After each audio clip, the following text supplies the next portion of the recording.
then you can go into the table and scroll down and see what's happening. Eventually, the calculator gives up on fractions and works exclusively in decimal form, which is fine for us because the decimal tells a better story for us anyway.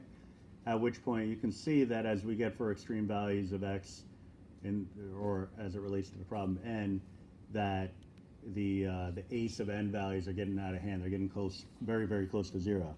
If I do a zoom 6, just take a look at the picture.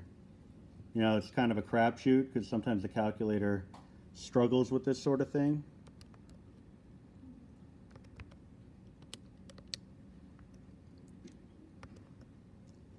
You look at the values, we have 0, 1, 1, 3, 2, and 4, 5. They should appear on the screen,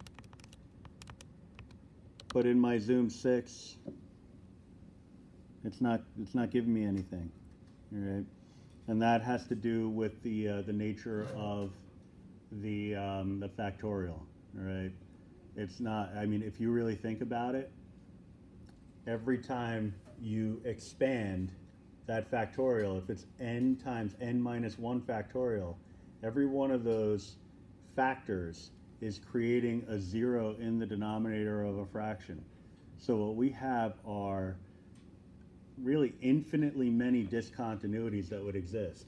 So what's happening is that there are so many points that don't exist that the calculator is actually plotting the points that do exist, but they're not showing up because they're tiny little specks. Just think of it this way.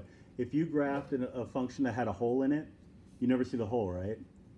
Like, it'll show a parabola, but there's a hole there. But it's only when you go into the table that you see the error. That's because the calculator can't really bring you in close enough to see that one little missing point because it's infinitesimal. All right. What's happening here is all the points that are plotted are infinitesimal in size. They don't appear to the naked eye. Right? So the calculator can't handle it. So it gives up and it doesn't even bother trying. All right? So you'll get a blank screen more often than not when it comes to factorials. But the table approach, that's not going to let you down. All right? So one way or the other, you're going to get it from the calculator. It's just a question of, you know, like when nothing appears on the screen, don't be alarmed. Go to the table, see what's going on.